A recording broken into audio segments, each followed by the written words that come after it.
What's up, guys? Welcome back to Roof Talk. My name's Anthony, and I got Grant here with me. And today we're going to introduce a special guest, Mr. James Fott. He's an entrepreneur, husband. You got a couple different businesses I know that we're going to talk about today. And he has some couple cool passions that we all kind of align with. So Yeah. let's get into it a little bit. Welcome, and we appreciate having you on. Appreciate it, guys. Yeah. So James, for like people that don't know you, we know you, but for people Right. who don't know you, tell us a little bit about yourself, who you are, what you're working on these days. Like they said, I'm an entrepreneur. I went to nursing school for a couple years, and then worked as a nurse for 5 years. didn't know that? Did not know that. Yeah. So I was a nurse too. I don't know if you've seen some of the Yeah. previous ones, Yeah. but Yeah. I was a nurse for about 5 or 6 years myself. Yeah. So. Weird. That's cool. Yeah, I had no idea. So that's awesome. Fun but fact. This entire journey that I've been on kind of started with just accidentally running into a guy out in the woods, shed hunting one spring, and that fell into this passion for I always wanted to film a hunt. That turned into a thing that I actually got to do. Then I got to be on TV. Then I got to produce things for TV. Got really involved in just traveling and hunting all over the country, and been to Canada, been to Africa, and all of those things. I worked as a waterfowl guide.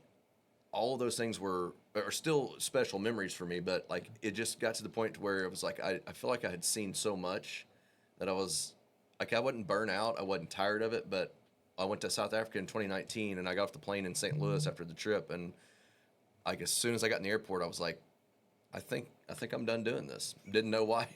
You're like, I "I'm didn't hate the trip. South Africa was incredible, Yeah. and all the trips I've done have been incredible. But it was just one of those things that, like, what I think of it as like the turning of a chapter, right? Yeah. And so I basically, nursing was fit in all of that, but I ended up quitting nursing because I was so busy with outdoor production. That was going to be one of my. I didn't want to cut you off, but because we have people reach out, and I've had several since we've started the Roof Talk. Like, well, hey, how do I get started in business? Yeah. And a good friend of mine, and a lot of us are in that scenario. Whether you make good money or not so great money, it's challenging moving across. So especially when you have a good job. So like nursing, right. for instance, I was a nurse as well. I made pretty decent money doing Yeah. that, and then taking that leap to something totally new and cutting off nursing. How did you do? So did you do that slowly, or is that something you just? You're like, hey, I'm passionate about this. I'm just going to dive in and. Yeah, it was kind of slow, to be honest. But it was one of those things where I was becoming dissatisfied with working at the hospital. Yeah. Like from a leadership standpoint, right? Yeah. Like it got to where there was no longer nursing and taking care of people. It was more about charts and policy and protocol and rules and and that's fine. You got to have that stuff, but like I'm not a real good rule follower. No, I get that. I don't like. That's I don't, weird. I don't like stupid ideas, that are just dumb and pointless. But I was walking through the hospital one day, and I was like, I want to quit doing this, but I'm walking away from something I worked really hard to get. For sure, it ain't easy going through school. And the thought hit me of, don't leave because you hate this place, but leave because you love what you're going to do next more.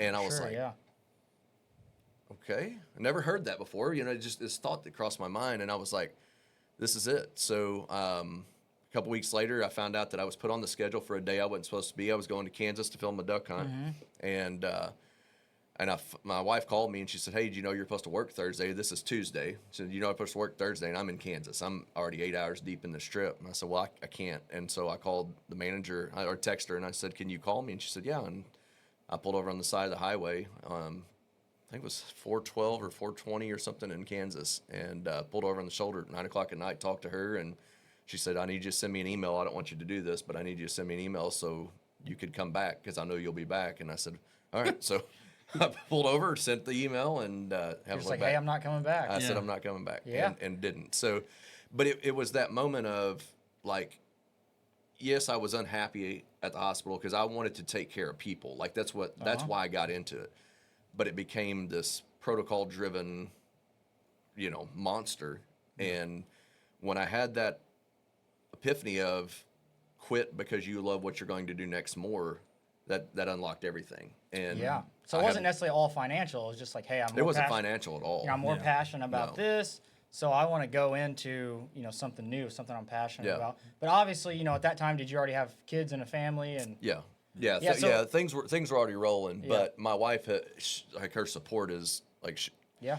everything that has led to success, like with Wild Story Productions, and there's a lot of facets to that, but as well as the kayak shop has been like not. It's like her and I together's idea. Yeah. Yeah. I've had ideas, and she's like, "No, don't do that," and then I try it anyway, and then it doesn't work. But Normally they're right. Huh? Yeah, but, listen to the wives. if there is an aspect where she's like, yeah, I think you should try that, then it's worked. And that's kind of what I was going to ask on my next question is, so you have two businesses. You hadn't really touched on the kayak part yet, but Right. Why don't you talk a little bit about what that is and how you came about that? So that was pretty interesting. Oh, let me back up to the Wild Story because Yeah. this will make sense. So I working in the hunting industry, I decided travel was too much, and I was still doing commercials locally and things like that when I was in the off season, but I had a drone, and I was I wasn't the first person in the area to have a drone, but I was pretty early in that, and so I got asked to do a real estate video from a buddy. You did one on my house. Oh, I yeah. was selling it. Right. So we did that, and I got hooked up with this agent that's just he's in St. Louis now, but crazy, like all over the place, driven, like work ethic like none other. So we started doing all these videos, getting creative with it and things like that.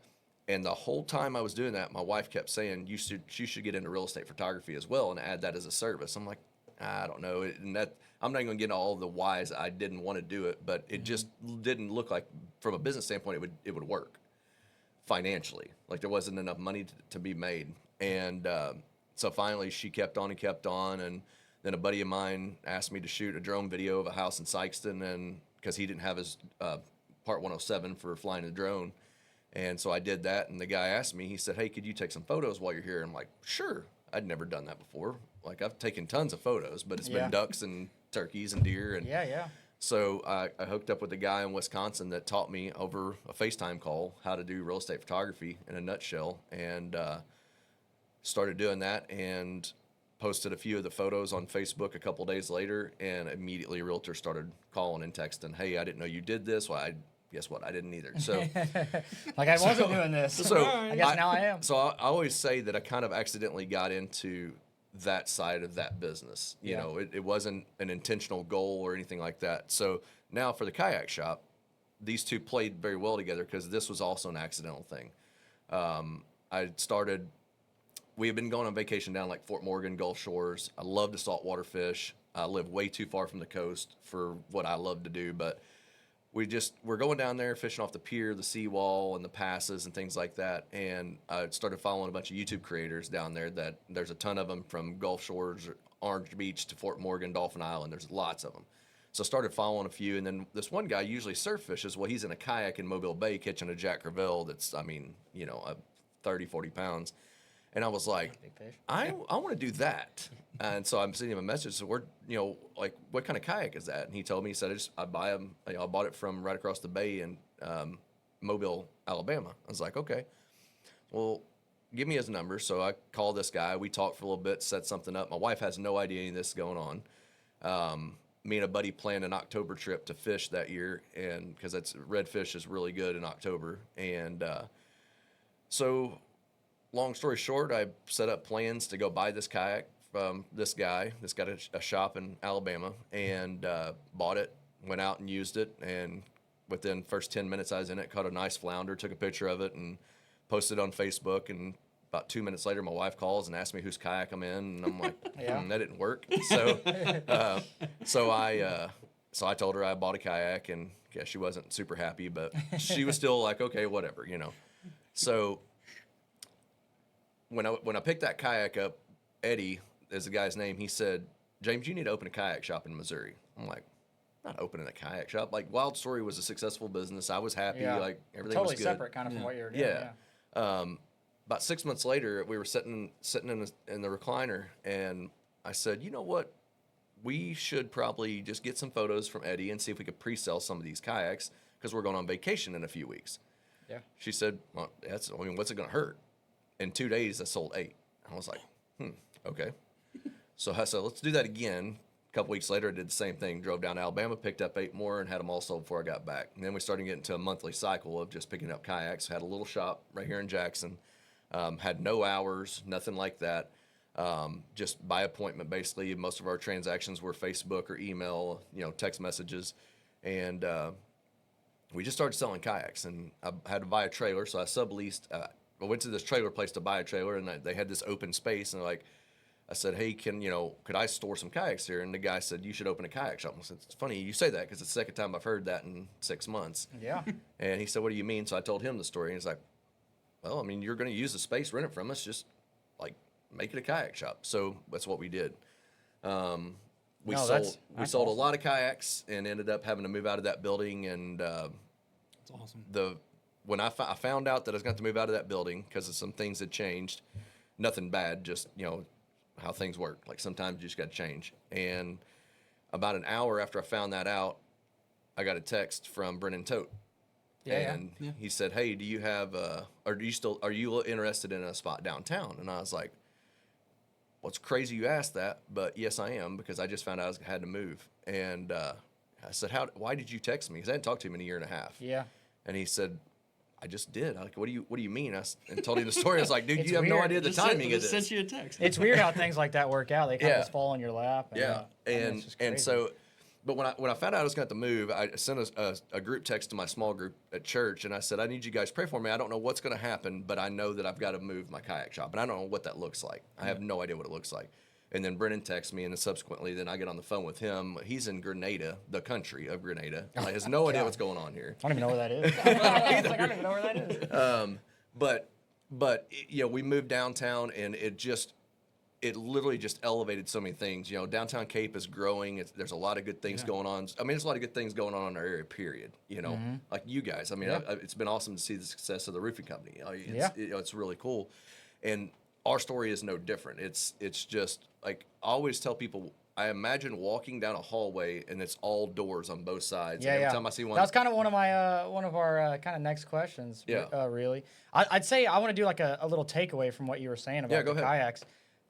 What I got out of kind of all of that, if you're going to stop down by Midwest Kayak, make sure to ask your wife first. No. No, because Make sure to ask your wife first. here's That's what I why. got out of this. if I wouldn't have done that, we would never be You where wouldn't we're be in at. the same position. Oh, yeah. Sometimes it's better to do than ask for Yeah, forgiveness. just ask Yeah. for forgiveness. But Yeah. babe, I bought this. So I've done it two other times sorry. since then, but now she just like, I got a kayak in the back of my truck right now. I'm taking on consignment, and she got home last night. She said, "Please tell me you didn't buy another kayak." No, I didn't. I'm selling this one for somebody. That's funny. But it has driven. It's a funny story, and that's been the driving force behind like what we've seen for success. Yeah. We never got started if it wouldn't have been for me buying a kayak without her knowing. I'm not encouraging that. Yeah. But it's funny how God works in those ways. Yeah. Well, I felt terrible for doing it, but I was like, there's no way she's going to say it's okay to spend $1,600 Yeah, on a kayak. I would say honestly, and you never know how life would be different if you didn't make certain decisions. But Right. I would say without my wife being involved, I probably would have never bought Daniel's Roofing. Right. And there's things that along the way that there's certain decisions I made because of her guidance and her like encouraging me. Yeah. That I was like, you know what? Yeah, I'll go ahead and do that because of whatever the reasons are. Yeah. So I think without my wife, I probably wouldn't even be in the position I'm in today. I think which there's is- that old saying that says you're only as what is it? You're only as I know. something I can't. as your spouse is. Like you're only as successful as your spouse is supportive or something like that. So like if your wife is like supportive of you doing stuff, you're You're gonna go further. Yeah. Yeah, for you sure. gotta Well, it all be kind of both starts on at the home. same You page, got to have yeah. a good, Yeah. solid foundation before Yeah. you can Can't remember that. move forward. But saying, but- so you described your path as, I know you mentioned already, kind of walking through doors that were presented to you, and then you choose to step through them. Kind of, what do you mean by that? Like it's a vision that I've always had, even like as a young person, of just walking down this long hallway with doors on both sides, like I said, and I'll see one that's cracked open a little bit, and I might, just kind of push a little bit, depending on how hungry I am that day. As far as my drive goes, I might kick the door down and then go walk around in that room, and Yeah. it's those things. Like I'm a risk taker, always have been, and it's those things Yeah. that's the best way I can describe it. It's just like if the what's in the room doesn't work, walk back out. Right. But have always looked for opportunity. Yeah. Yeah, no, I love that. So I think in everyone's life, my opinion is we all get presented with we're all in our own hallway. Yeah. But then there are doors. I mean, you have opportunities. I look at those as opportunities. Yep. And a lot of people will see the opportunity. They have their doors slapping them in the face, but they'll close it and walk by because of. Yep. And there's a lot of factors that go into that. Fear. Just the what ifs. And instead of doing what if I go through the door, they're like, what if I don't? Yeah. Like, it could be bad. And they're like, well, I'll just stay where I'm. Be comfortable. Yeah. And sometimes I think you're similar to that. Like, hey, you're a nurse making probably decent money. You had a great career. A lot of people, and it's not easy going through the program. And then you're like, I'm going to do a 360, similar to kind of how I did with the roofing. So that's like, it's awesome. And I think that's like a testament to everyone out there, what's possible. Like, you don't have to stay at that job that pays you, $75,000 a year and you're miserable. Yeah. Because maybe there's something you're like, hey, I'm a little passionate about something. Yeah. I want to go do that. And a lot of times you're not like even planning for it. I think for me changing out of the nursing to going into real estate and roofing, like I was not planning for that. It just kind of started happening. It happened. The opportunity slapped me in the face, the door opened, and I was like, I'm going to go through that thing and give it a try. So, looking back, we've already kind of talked on that. What is one of the first doors? Obviously you had the photography that was going on, but a lot of people hesitate when the opportunities do come their way. What would be your advice for when someone, they're going through that hallway, they're seeing the doors? What's your take on it as far as, either taking the opportunity or not? So not everybody's made for that, right? And I truly do believe that. Not everybody's made for living the life like what we do, right? There's business, entrepreneur. But if you are, like sometimes, like it might not always work, but just take the chance and walk it out. Yeah. Like the world's not going to end. There's always going to be something else to do. If you have the drive to do something like that, you're going to have the drive to figure something else out. You might suffer for a little bit, but you're gonna be able to do it whether it works or not. And if it works, good, then it's something to be proud of. Yeah, no, I agree. And I really agree with the fact that I don't think everybody, I almost think you're born with it. Like I think some of it can be taught. But a lot of the stuff like that I do, my parents weren't entrepreneurs. I mean, they didn't own their own businesses, and they didn't buy real estate, and they knew how to work hard and stuff like that. But and they instilled those values in me. But I think it's almost something you're born with. Yeah. And I don't know how you tap into that to know if you're like, I got it or I don't, other than just trying. Yeah. To see if like, hey, this is my deal or not. I think there's always like a voice in you saying you want more too. Yeah. Yeah. So like, if that's not in you, most people are content just going working a 9 to 5 and going home. Yeah. But some It's people easier. are like laying there at Easier night sometimes. and their brain's spinning, and you're like, what else can I do? Yeah. Or how can I be better at this? Yeah, and there's a lot of truth to that. I mean, I remember like when I was a kid, I had no idea what being a business owner was, but I always thought, man, it'd be cool if I owned a business. I could do this or like all the things that I was wrong about. But you can do whatever you want. That's not true at all. But I do. Yeah, I think it's the way we're wired, right? Going to nursing school was not a mistake. That's how I met my wife. Yeah. Same. So. But it's just one of those things that was a stepping stone in my life. I learned a lot about like life in general as a nurse, as you well know. I mean, a lot to learn watching people go through the hardest times in their life. And my wife right now is in nursing school, and it's brutal. yeah, it's terrible. His wife just got a nurse practitioner. It's It's like terrible. we're full of nurses, and it's just like, holy I think crap. people are called to serve. Yeah. Serve the community. And I think obviously growing up, I knew the medical field was. I wanted to be an anesthesiologist, but then I started looking at 12 years of school or 14 years, and I'm like, I don't know about that. Yeah, right. I'll stop a little short, but I think you're called to like serve others and help. Yeah. And then that goes. I feel like that career almost goes hand in hand with entrepreneurship, like because you have to bring value to other people and help them in whatever their time of need. And there's a lot of different needs out there, so it's not always just when you're sick. People need stuff when they're healthy too. So right. I think that when you own businesses, that's what you're doing. You're filling the void. People are looking for something, and that's your role to service that need. Yeah. How would you say that your faith and like your personal values has influenced your decisions along the way to to make career changes and go into new adventures and things like that? I've always believed that as long as it's not out of alignment with God, that He gives us this desire to do. And my desire to do is business, Yeah. And I think as long as you honor that, then like it will be okay, you know. For sure, yeah. I mean, it's just and that same value is just like just love people, like be kind. Like people come to the shop, they're like when we get reviews, everybody's like, man, like he did so much for. I'm like, why are people like that? Should be everybody. Yeah. You know what I mean? Like, Well, I mean, customer service goes a long way. yeah, but we Oh, don't. yeah. But That's where it starts. That's a huge loss in our society right now. But for me, like it's just human nature. Right. Just be good to people. You know, I mean, talk to people, listen to people. I think that plays a big part in it for sure. Kind of moving back to your kayak, you know, you kind of told us how your business came about, but when you got into retail, you know, coming from the film industry into a totally different field that was, you know, a learning curve. You did like a couple 360s you know, in there. What was like the most surprising factor you learned like in the retail industry? Like what was the hardest part about it? Probably all of it. I mean, it's you know, inventory tracking, it's sales tax, you know, more employees, which I've got you know, experience with that already, but just like try to make the decisions on which kayaks to buy this round, right? How many to buy, how much to spend, how much to invest.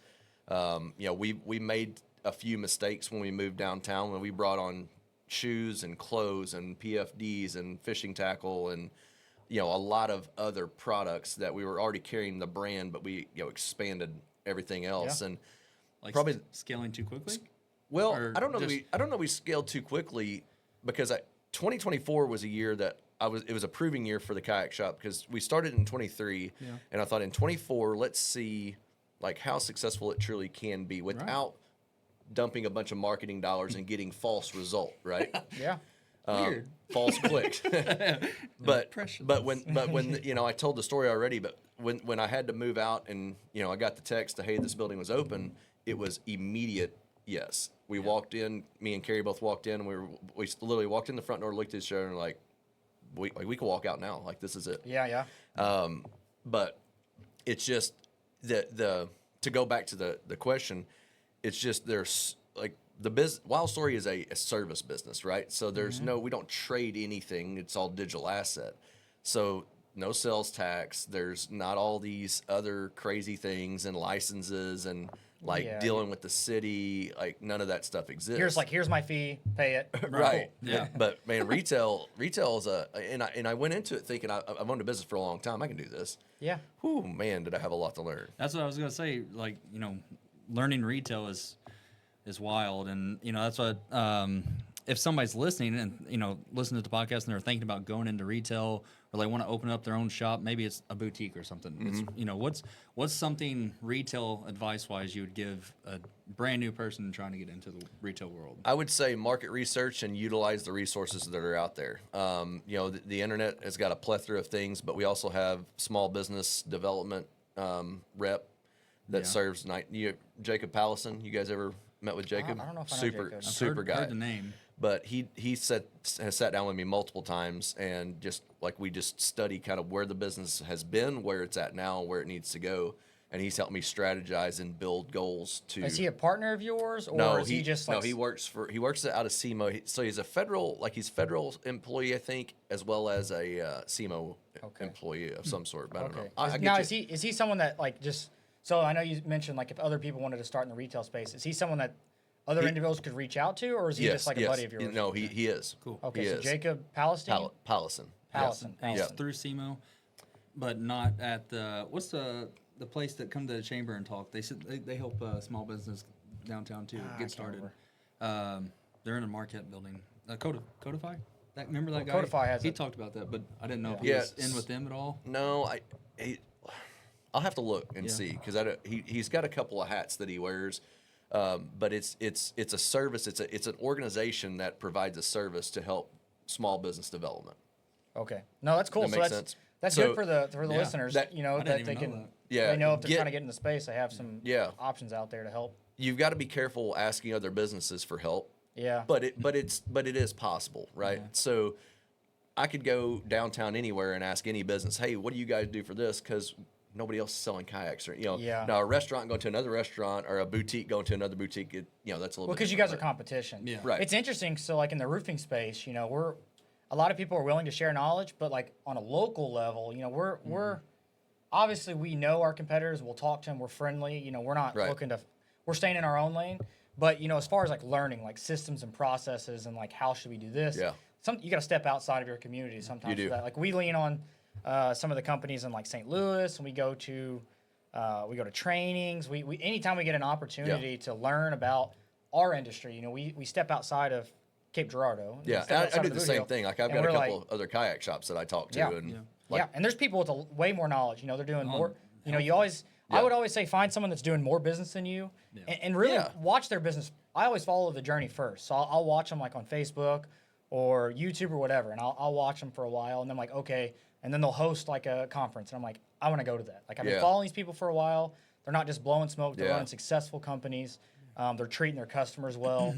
What are they doing that I'm not, and how can I, emulate some of the stuff they're doing to grow my company, And kind that's of thing. So kind of the point of this whole podcast, really, is just to help other entrepreneurs that are wanting to get into the field that you're in, and maybe not necessarily the kayak field, but retail, but just business. You can just help them in general in life, So that's great for us. Yeah. So. Well, so it's you've had a couple businesses. You've been doing it for some years now. What are some of the toughest challenges you think you've faced breaking those barriers, or just like some setbacks that you've had? So probably, or has it all just been sunshine and rainbows? It has not, because I know it hasn't been it for has me. not. So I think back, and my wife just reminded me this the other day, because the kayak shop has been like, it makes no money, right? Like everybody's like, man, you still but I've got a lot of dollars sitting down there right now, but it's I need help, but I also am not in the position to pay somebody. And then she's like, you thought the same thing with Wild Story, and now I don't do it. Like I run it, but I don't do it. And it'll be the same thing for the kayak shop. It's just going to look different, But it's just like none of this was my idea. So it has to work. This God put all this in my lap, Right. so it has to work. If it doesn't, it's not my fault. Like I'm not saying it's God's fault. Like it's just Life. maybe it's a time. Maybe it's a chapter. I've changed chapters a couple times. Yeah, I don't think there's nothing wrong with that. I don't think these chapters will change for. I would hope the rest of my life. I do really enjoy both things, and they're both successful. And I would love for my kids to have something, when they get older, if they wanted to. Nobody right now is showing any interest in doing that, but I think that's fine. I've seen that across a lot of, we follow, obviously we have a lot of friends and stuff like that are entrepreneurs that own businesses across all kinds of different platforms. And I always kind of notice that. I think the children are always kind of like, they see all the hard work you do and they're like, I don't want to do that. I want to go do something else. Yeah. Like, but I'm building this whole thing that I can pass to you when you get older, because I didn't have that when I was a kid. Yeah. And I see a lot of times the kids aren't, and some of the kids do follow. And I actually got our oldest, he's 9 now. And he's showing interest. He's like, hey, I want to, like, he was asking questions like, how do you buy your first rental property? And how do you sell roofs? And, he's asking all these crazy, and he'll just sit there in the back seat just like asking. I'm like, you're 9 years old. Like, calm down.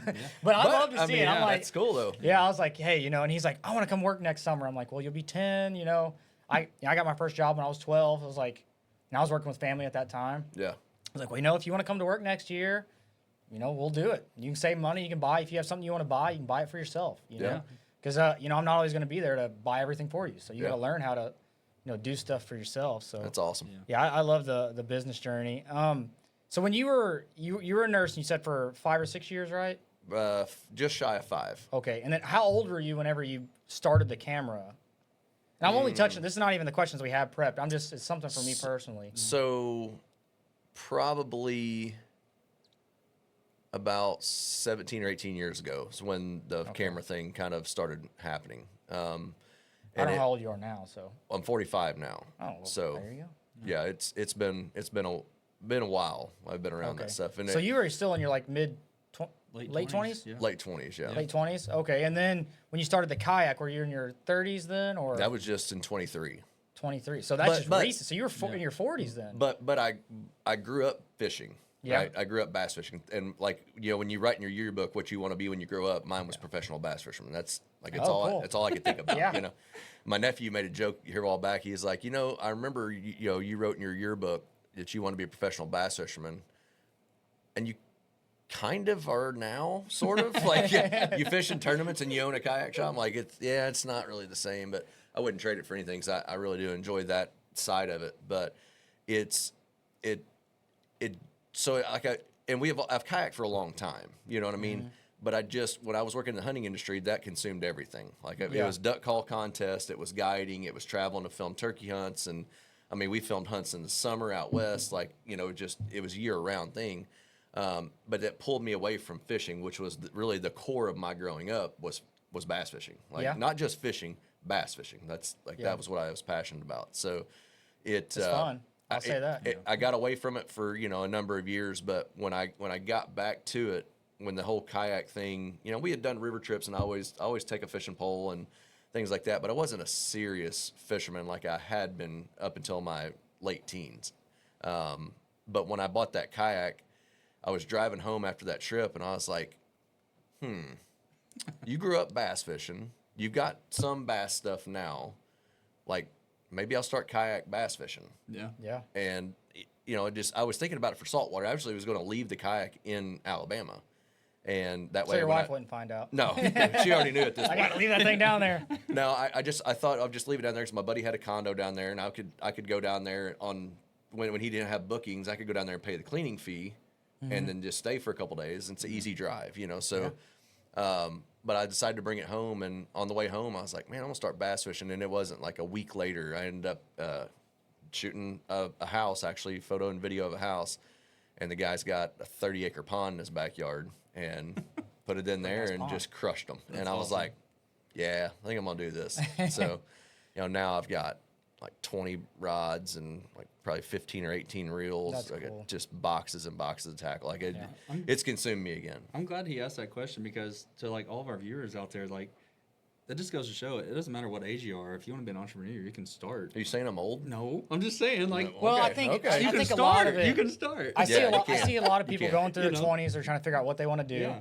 and by the time they make it to mid 20s, they're working some job somewhere. Right. Whether it pays good or not, they're working there, and then you get to a point where you have like kids, you have a family, and you almost feel like almost trapped at the job because you're Yeah. like, you're obligated. oh yeah, Yeah, because you yeah, got to pay right, the bills, right. right? You know, as a male in the space, like you got to provide and you got to pay, Yeah. and I think people get scared to start something new because it is scary. Yeah. But I've always leaned into it. But the reason I wanted to kind of know your age was just for that. It's like, okay, you know, you had a good career, Yeah. or what could have been a long career, you know, doing healthcare.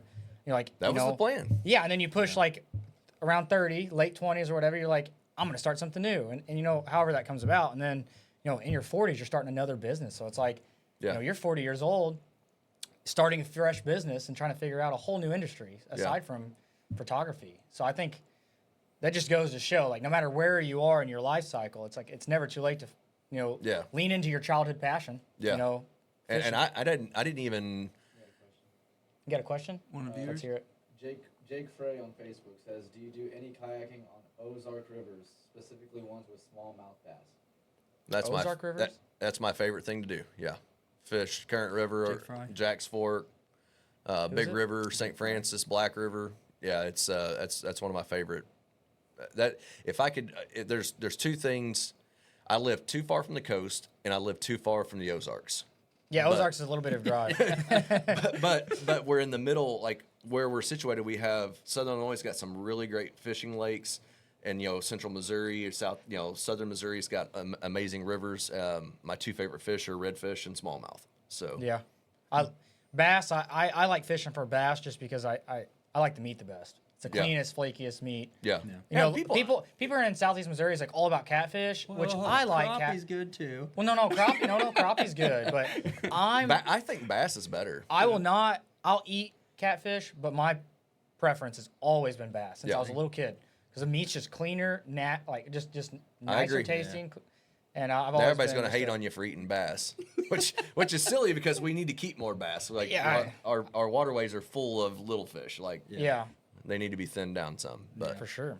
So if you could go back to like the beginning of your journey, what's like one piece? What's something you would tell yourself, your younger self? What's like one piece of advice? You're like, hey, you know, grab yourself by the head and say, hey, you need to do this, or maybe maybe you're saying, hey, you're doing everything perfect. or would you even change anything?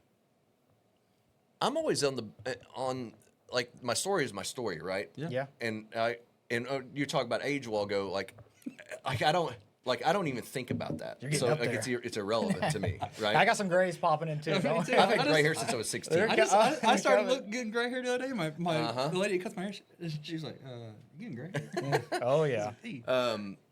So I don't know. It would probably definitely be like just prioritize your family more, like through everything. Yeah. Not that I don't, but when I was working in the hunting industry, like my family paid for that. Yeah. That was a lot. I Yeah. spent a lot of time away from home.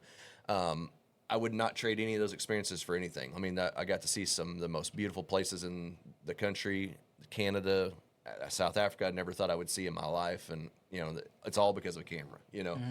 So it. But I would say just make sure to prioritize your family, prioritize God more. Like those two things are the most important things in your life, And if you don't have those two things, nothing else matters, Right. Because you're going to be empty no matter what. For sure. So, Are you able to blend, family life with what you're doing now? yeah, we don't. It's tough because we have an 8-year-old and a 5-year-old, Okay. plus my 16-year-old.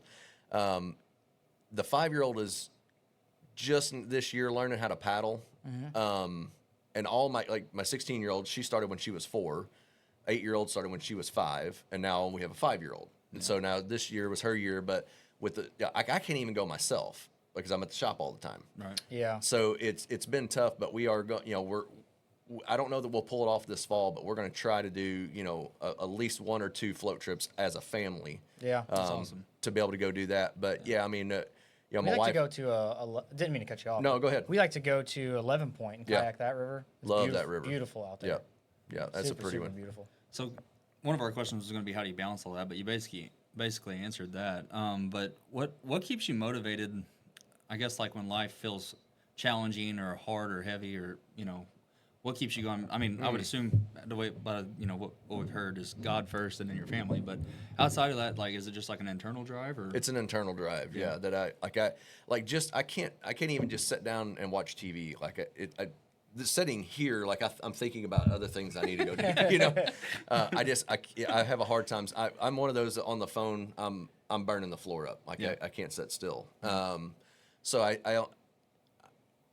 there are times you just have to understand that there are going to be times that it's really going to be hard if you're going to run a business, and having a network of people that you can just say, like a lot of times what I'll do is say, hey, how you doing? Knowing they're going to ask me how I'm doing, then I'm going to tell them. Yeah. This week sucks, Yeah. But in general, it's all good. But there are times even the good is stressful, right? Because there's so much of it and so much to keep track of. Yeah. So that's part of that. Go back to that retail thing, having process. Yeah. And having just places to plug things in so you don't forget things, using reminders. Making a checklist to keep marking things off. That's what we talked about in our first podcast about our business. We started growing, and when we started putting process and procedures and a system in place that worked, and then that's when we really seen the true growth in our company. Yep. So that's awesome that you're doing that.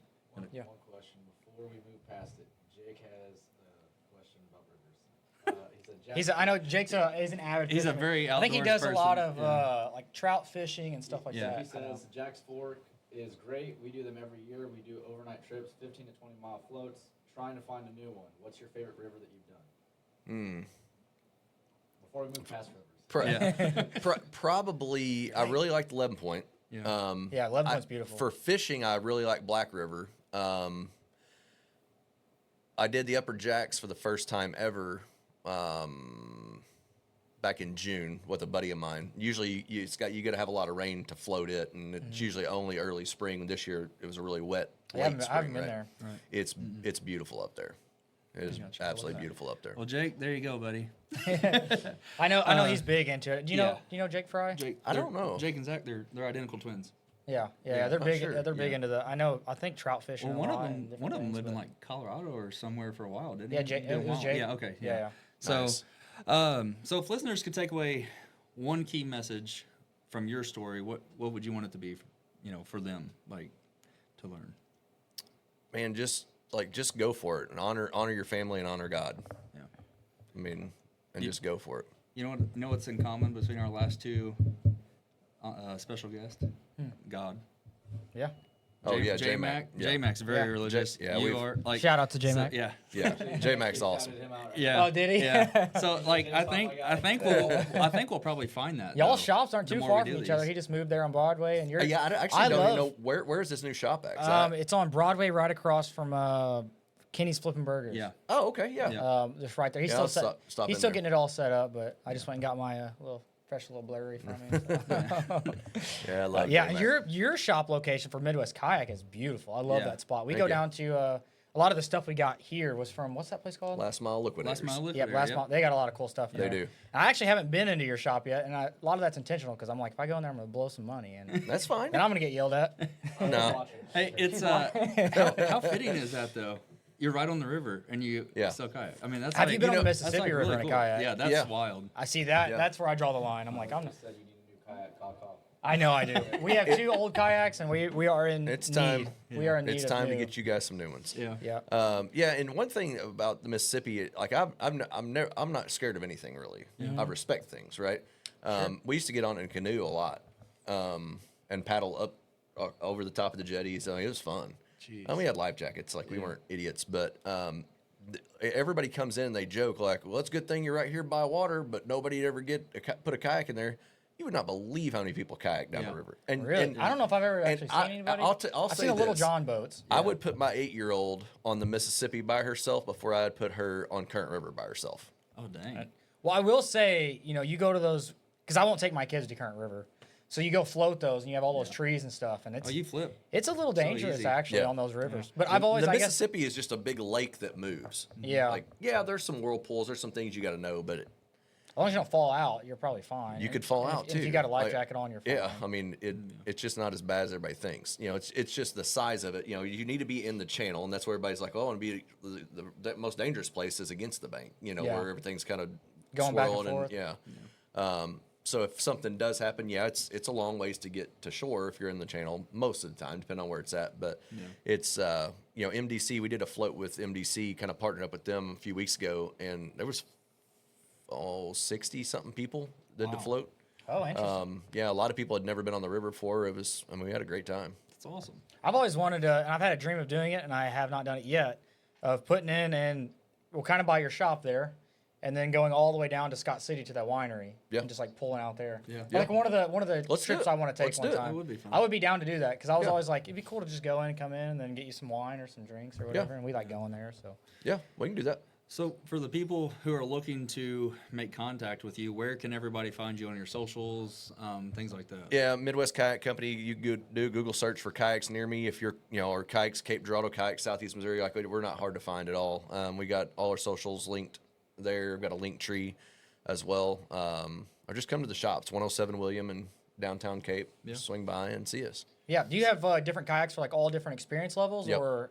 Yeah, Okay. it's not. It's maybe not quite experience levels would be the way to describe it, but like use type, right? So Yeah. we have this flow chart that I created of like the first thing I ask somebody when they walk in, how are you doing? Mm-hmm. But then the second question is usually if they say I'm looking for a kayak, what kind of water are you going to use it on? Yeah. And they will start naming specific, because nobody like we talk about like moving water and flat water, right? So rivers, streams are lakes, ponds.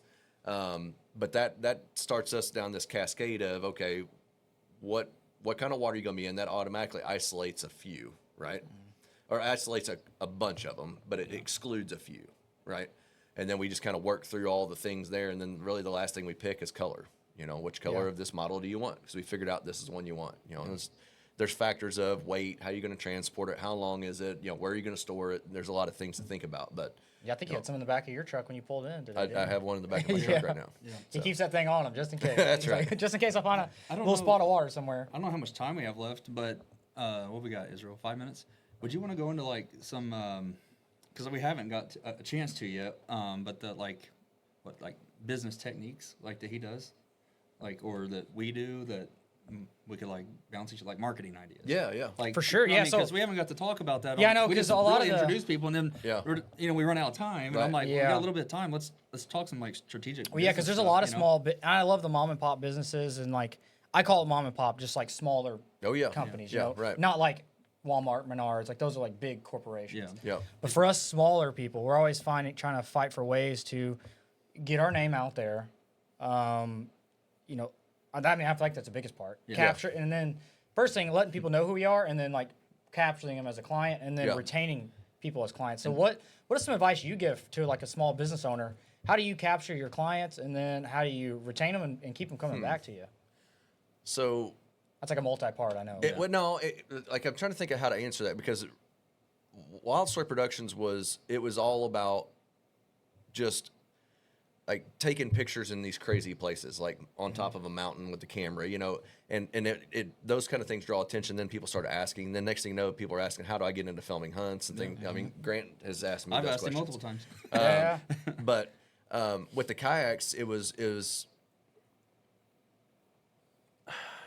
it's kind of hard because we're in every rep that I've talked to. I'll put it to you this way: every rep, when we buy products, we deal with reps like you guys probably do, right? Yeah, we have reps for our. And single. I've got lots of them.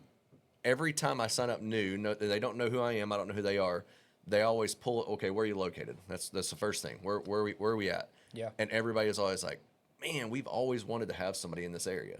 Yeah. And you look at a dealer locator for any brand we carry, there's like we're in this big hole in the Midwest, right? Which is part of why it's called Midwest Kayak Company.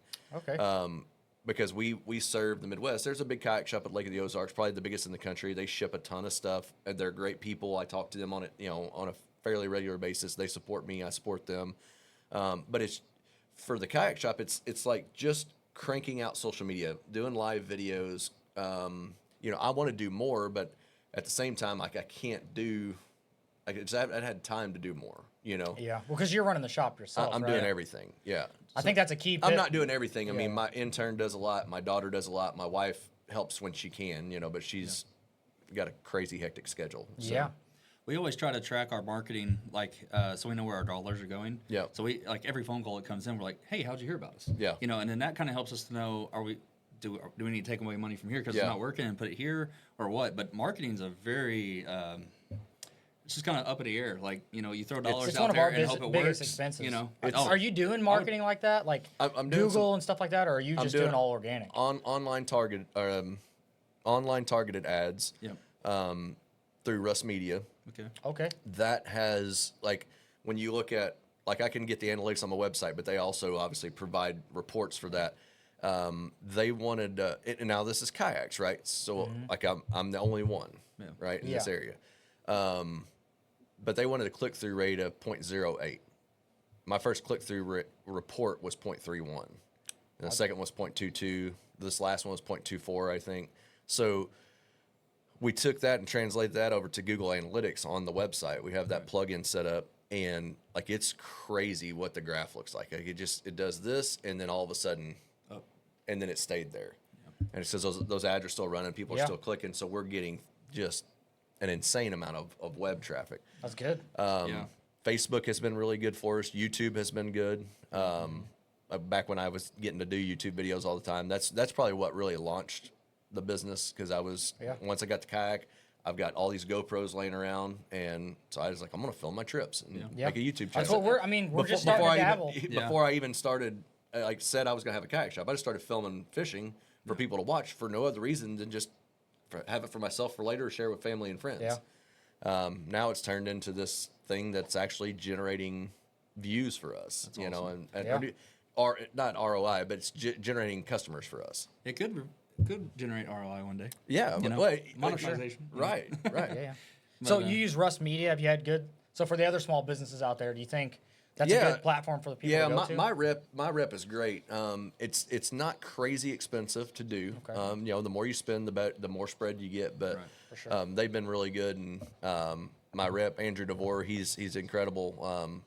Actually, didn't even know what he was at the shop for. He just shows up, doesn't have anything in his hands. He's like, man, this is a really cool kayak shop. And we talked for 45 minutes, and then finally he said, have you done any online marketing? I'm like, No. No, a light bulb went off. I was like, this guy's a freaking wreck.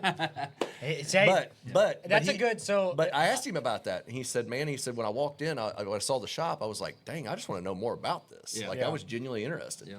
And now we've become friends. Like, yeah, you that's know. that's a sales tactic. I was about to say, that's one of our It sales is. tactics. That is a sales tactic. No, You It got is, to but like it was a very long conversation Yeah. before we ever got there. He was there for like 3 hours that day. Oh, wow. And I think when you're in sales, because you're in sales too, so whenever you get in front of your potential customer, I mean, these are just people, right? Yeah. So when you get in front of them, you got to connect with them. Yeah. Find your likenesses and show the customer that you actually genuinely want to help them. Yeah. We don't look at in the roofing space, we don't look at our customers like just a number. Yeah. We're like, hey, you're a real person with a real home. That's right.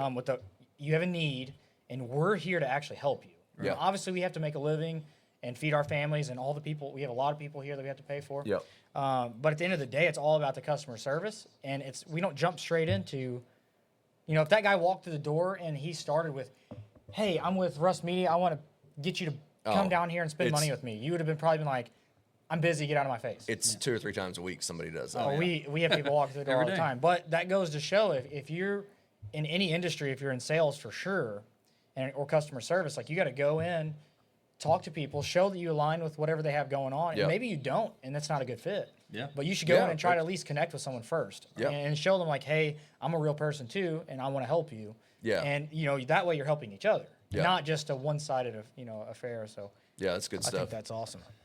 Yep. So I want to kind of wrap this up. We'll probably have you on again in the future. Yeah. Yeah, it's fun. Our kind of list is to bring everybody on, get to know the basics, and then we can like touch on some other stuff later yeah. on down the road. So I want to take time to thank you for coming on to our Yeah, I appreciate our it. little podcast here as our official second guest. Yeah.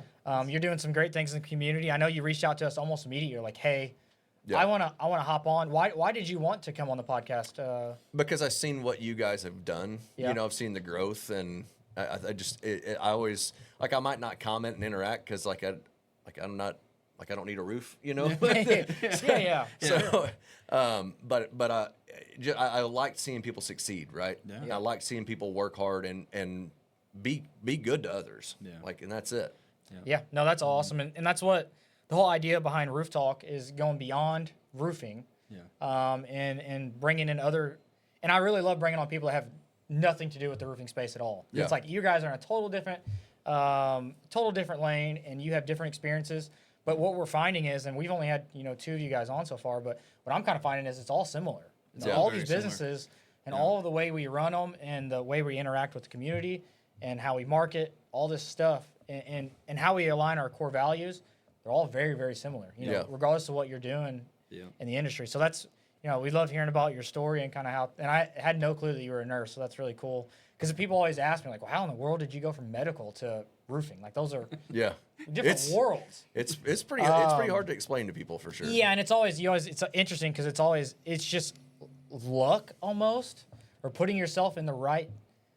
I feel like sometimes the door opens, and a lot of times you just cruise past. Just cruise past. Yeah. And you never realize, like, hey, I just had these 15 opportunities just roll by me without grabbing those. So I love that analogy that you gave. And I want to thank you for coming on, and for the viewers at home, thank you for stopping in on the live. Yeah. And if you need a kayak, obviously hit up Midwest Kayak downtown. What's the address over there? 107 Williams Street. 107 Williams. I had no clue. I knew it's on Williams there, but Yep. So stop by 107 Williams. If you're in the market for a kayak, or you're still doing the videography as well, right? We do real estate photo and video. Real estate. Yeah. So if And- you're a real estate agent and you're needing some help, I've seen some of your work, and I think you might have actually done one of mine.